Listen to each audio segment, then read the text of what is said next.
Okay, so we need to kind of work up a draft pattern. And so I printed out the patterns that I'm using to work on creating this. Okay, so we're using the red crown crane and the turkey. Okay, so I pulled up those, I've printed them out, and I've gone in and have printed up the crane, and I have started making notes. I said do the body and head and shorten the beak and shorten the neck some on the crane. Okay. Well, instead of white, we're going to start off with turquoise, and scanning through here, everything looks right. But remember, we're changing colors after the legs. So we have what I can see, the little feet area here. I don't know if I can show that. There's the feet area here. Then we know a few rows after that we need to change to blue. So we'll make a note of that. Okay. And there's so many rows that we're doing after we change to blue. Then there starts working the neck. When you work the neck of the crane and the head, you're working it in half bits. So you're working this half first. And you know you're working this half first when it says red shows up, because red's not on the bottom half. That goes on the next page. Now I want more gradients going on through here than this quick gradients to small. So I want it to gradient slower. Okay. So what I'm choosing to do is add an extra row between my decrease rows.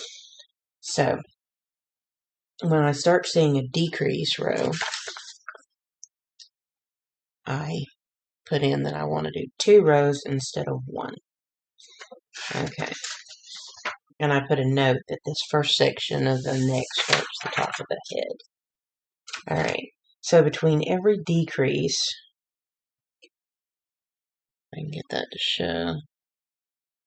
So between every decrease, instead of it being 1 row, I do 2 rows. Okay. So make a note of that. I don't want it to be as long, so I'm only doing 12 rows here rather than the usual. So I'm taking out 1 whole section here. When I get to the top of the head, I'm going to be switching to white, blue, and white. Because there's this section here, white, blue, and white. Remember, we're putting in the black manually with the acrylic paint pen, so we keep that in mind. Okay, so in that note, this section will be done like this. Okay, if you have color changes, ignore them in here. Just follow the color changes you have written on the sides. And then what you want to do is, once you have these a general adjustment done, you want to write it down. But it's not set in stone. If you're working it and you think, well, the neck could stand to be a little bit longer, add a few rows, make adjustments, and write that adjustment down. This is not set in stone. This is a draft. All right. So in here, it tells you when you're going to start your beak, because it's going to change to brown. See, it's going to change to brown. You're going to start your beak, so you need to change to the cream color, and you're only going to do 1 row instead of several rows there because we're shortening the beak. Okay, so you're only going to do 1 row there and shorten the beak because peacocks have a short beak. They don't have the long beak of the crane. Alright, and then you are working the other half, which is the bottom half here. Okay, and you'll be starting to connect this half with this half, and that's where a note is made. Okay, again, keep in mind when you are doing the 2 rows instead of 1 between your decreases. So that's just something to keep in mind. And over here is kind of a question mark. So I've made a few notes. So over here I've got a question mark. And what that question mark is cranes on these are mostly seen with their faces up like this. But with a peacock, they're usually seen down like that. And so I want to put more of a roundness through here. So I want to do something similar here, but up here I did it twice, and I only need to do it once down here. Okay. And it's going to be a half and half too, because it's split in half. Okay, you can draw a line right there and see that it's split in half. So you have to do this. Now in the photographs, typically under that chin is black. See? So what we're going to do is half, we're going to do a third white, third black, and third white. Okay, so that we're keeping up with that. There's a lot that goes into designing. If you're seeing this as kind of overwhelming, this is how it's done. And this is one of the hardest ones here. So this is the hardest one in the book. This is going to be the most advanced pattern in the book. And you're seeing exactly how difficult it is. So in here, I have 12 rows that I put in blue still. And then I'm going to change from white to black to white. And I know that that's a third of the loom. And I'm going to work 3 rows, and then I'm going to go over here and I'm going to work rows 54 and 55 just once instead of twice. And then I'm going to do 3 rows, and that should equal the same amount of rows as is over here, according to my calculation. Not, I may need to take out a row. Okay, then you're going to start the beak. And the beak on the bottom half is black. I re-looked at my picture, so we're going to just switch over to black. And we're going to work the beak, and we're only going to work 1 row there, and we're going to do it the same way that we did over here. Okay. So that's generally how you go about doing a physical adjustment. You can choose to go in and write out the pattern as the changes are. Usually what I do is I look at the pattern that I'm working with like this, and as I'm working the actual peacock, I'm writing notes on the side, writing it out. Okay. Now the wings are not the same. The wings are closed, and I didn't print that out because I've done those enough that I know exactly what I'm doing. I put in 19. It may end up being only 15. I'll see when I'm finished the bird. A lot of times you have to see where its length is. 15 may be the more appropriate one, looking at it. Okay. But I've chosen 19 on my gauge. Now I'm going back to an older pattern, and I like my tail, and I want it in solid green, and we're talking this tail here. This is the only part that gets used, and it spans out, and you're going to do it 3 times, okay? And there's no real changes, except there's no color changes going. So that's pretty self-explanatory that you don't have to worry about color changes. But you do have a new technique that shows up here where you're working 2 stitches on 1 peg.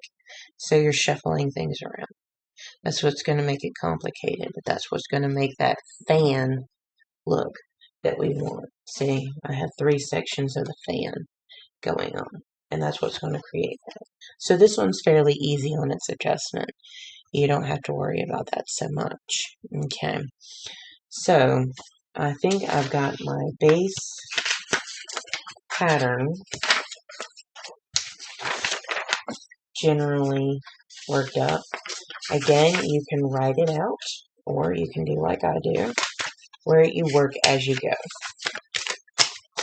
And that is how I generally go about doing this. I start writing it out as I go. Okay, so I just start it, and then I start writing it out. Here's my first page, so out of order. Keep it in order. Okay, so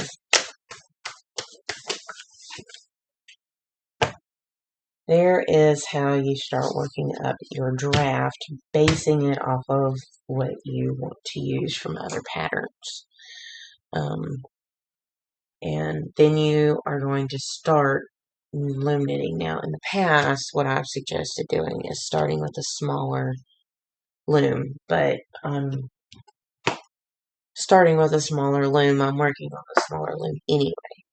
So I'm not going to do that. Now, in the past, when I've done it, if you're doing like one that's, say, a 30 peg loom or what size loom, you want to start with half the size so that you are kind of getting a gauge of whether the shape or that thing's right.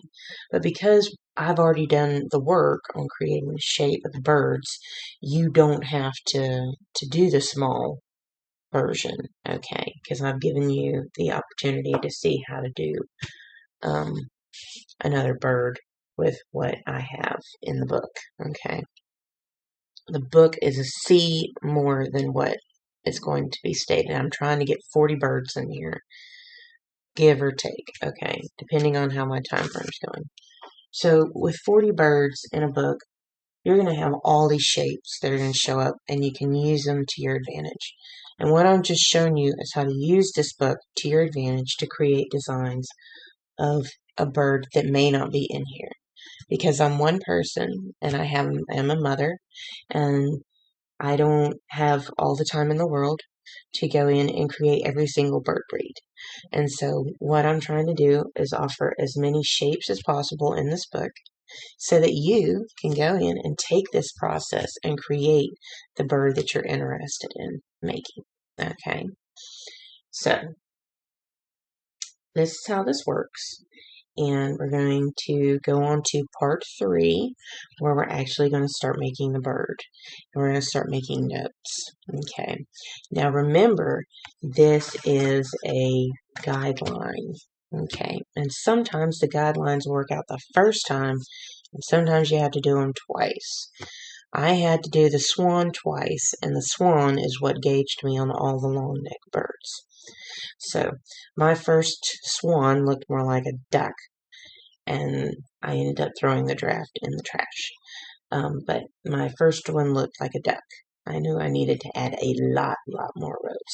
And so the swan helped me gauge how to do the long neck birds. And then once I got that, and then that was easier. So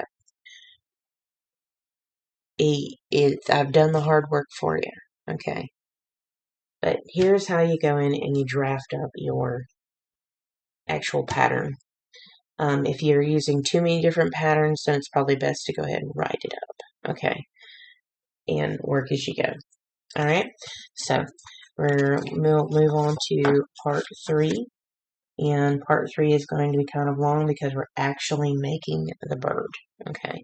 I will probably keep the tail separate because that's more consuming, all right? It's more time consuming, and I'll use it as a how to create a fan tail all by itself. Okay. So the link is below to go to part 3. So go to part 3, and we will start on this part of the bird. Okay. I will probably do a part 4 in order to incorporate this part of the bird. And it will also include duplicate stitching, using your acrylic marker, how to add wire, that kind of thing, so that you know how to finish it up. Alright, so go to part 3 and we'll get started there.